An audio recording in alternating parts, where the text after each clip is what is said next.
অভিনব অগ্রণী ও সত্যলোক পত্রিকার যৌথ প্রয়াসে শ্রীরামপুরের সপ্তমীতে সাহসংখ্যার আনুষ্ঠানিক প্রকাশিত হল। উপস্থিত ছিলেন ডাক্তার গৌতম গাঙ্গুলি, প্রবীণতম সদস্য সমীর রায় ও অবসরপ্রাপ্ত প্রধান শিক্ষিকা তাপসী ভট্টাচার্য। কৃষ্ণচন্দ্র ভর ও তাপসী বাগের পরিচালনায় গান, নাচ ও কবিতা পাঠ পরিবেশনে অনুষ্ঠানটি মনোরম হয়ে ওঠে।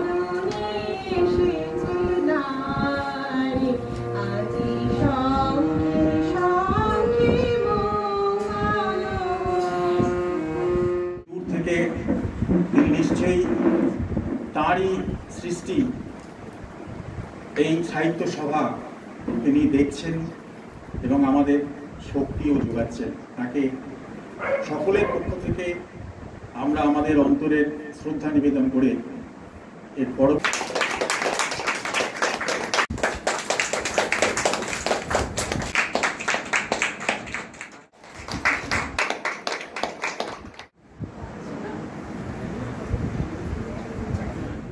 জনসংখ্যা বাড়ছে, ভারতবর্ষ অলিম্পিকে গোল্ড মেডেল না পেতে পারে, কোনো কিছুতে জনসংখ্যায় তার স্বর্ণ পদক পেয়েছে। ফিরে এসেছে পরদিন সকালে। সে কি একটা সকালে দেখা হয়ে গেল সব? হ্যাঁ, হয়ে গেল, আর কিচ্ছু ছিল না দেখবার।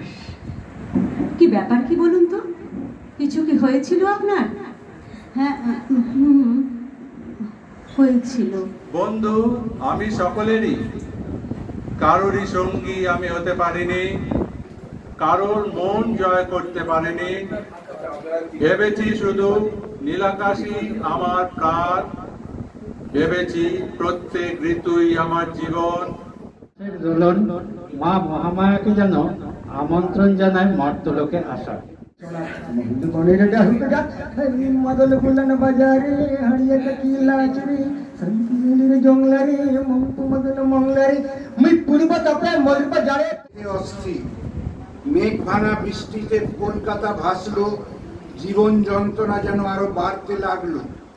ছোট ছোট ব্যবসায়ী দিনরাত ভাবছে তাদের বিক্রি বাটা শুধুই কমে যাচ্ছে। বহু ব্যবহৃত বিবর্ণ ছবির ভিড়ে নিবু নিবু আলো চুপি চুপি হালকা ধোঁয়ার কুয়াশায় ডুব দিয়ে শহরের লম্পট শাবক লোলুপ নেশাধরা হলুদ চোখে ঠিক খুঁজে নেয়। আত্মহারায় থেকে নারী জানিয়েছে তার অশেষ শক্তি, দুর্দমনীয় অসুরকে জানিয়েছে।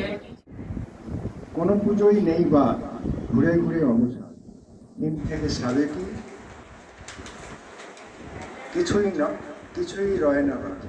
খাওয়া দাওয়া যখন তখন বিরিয়ানি আর চা।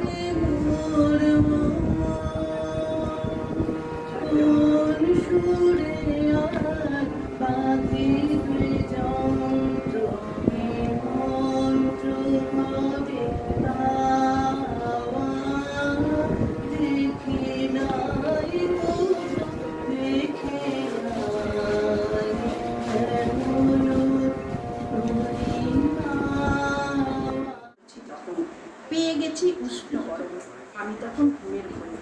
আমার যখন বললে আমার যাবে নাকি আবার পাহাড়, আমি তখন বলছি তোমায় তুমি আছো, ভয় কি আমার? ভয় পেয়ে এটা মানুষই করেছিল, এটা কিন্তু মানুষ করেছিল জাতপাত। উড়িয়া বাঙালির করেছিল। যখন ওরা বুঝতে পারলো যে ওদের পুরী শূন্য, ওদের পুরীতে লোক যাচ্ছে না, কারণ বাঙালি পর্যটক সবচেয়ে বেশি যেত, কাজে তখন আবার মিলমিশ হয়ে উড়িষ্যা বাঙালি চলতে লাগলো। বলুন তো, গৌতম বুদ্ধ পালি ভাষায় ধর্মপ্রচার করতেন, কারণ পালি হচ্ছে সকলের বোধগম্য ভাষা, মানুষ বুঝতে পারবে সহজে আমি কি বলছি। বরেন বাবুর কাছে সাদা ধুতি পাঞ্জাবি পরেন বরেন বাবু, আর্থিক কৌলিন্য নেই তার, টালি ছাওয়া 9 ফুট বাই 9 ফুট ঘরে 7 ফুট বাই 5 ফুট তত্ত্ব বসে তিনি। স্বার্থলোভী মরণ আমার হৃদয়তে কত শত, দু চোখে মহান দৃষ্টি থাকলে দেবতা আশিস দানে, সবাই সবার আপন জানলে পাই জীবন। এই তার যথেষ্ট পাওনা, অনেকে তো এত সময়ও দেয় না। যখন নিশুতি রাতে ছেলেকে ঠাকুমার জিম্মায় রেখে মা বাবা রমণে তৃপ্ত, মা হারা ছেলে ঠাকুমার পাশে শুয়ে বারবার স্বপ্ন ফিরে পায় তার আসল মাকে। বাড়ি আমার অপরিসীম হীনমন্যতা। এক চিত্রকর সেদিন একটা মানুষের শরীরে প্রকাণ্ড একটা অবদ্ধ হাতের রেখা এঁকে দিল। আমি ক্রমাগত বুদ্ধিতে শান দিয়ে চলি, তবুও আমার ফ্যাকাশে চোখের থেকে কোনো দুটি নির্গত হয় না। জল যন্ত্রণায় মরেছে দুকে অসহায় যত পুরুষ।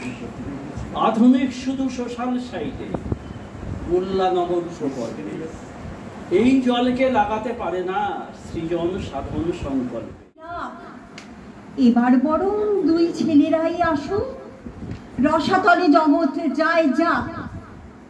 শিব ঠাকুরকে পাঠিয়ে দিবি সাথে, যত ত্রিশূলখানা তুলে দিবি হাতে। যত অসুর এই ধরাতে আছে করব নিধন, আসিস রে তুই মা।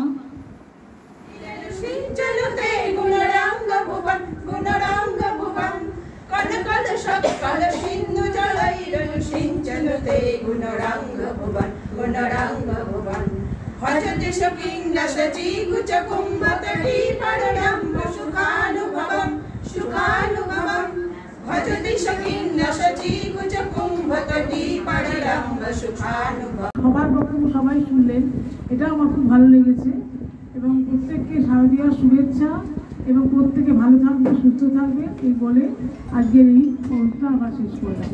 অনুষ্ঠানটা করতে পেরে ভালো লাগছে।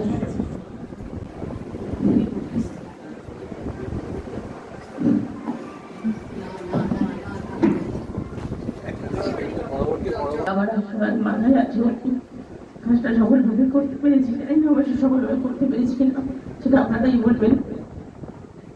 পত্রিকা যাতে চালিয়ে যেতে পারি আপনাদের আশীর্বাদ চাই। সবাই পুজো ভালো করে কাটান। আমরা আবার পরবর্তী সবাই নিশ্চয়ই আবার সুন্দরভাবে সবার কাজ ঠিক মতো চালাতে পারবো। সবাইকে আমন্ত্রণ রইল।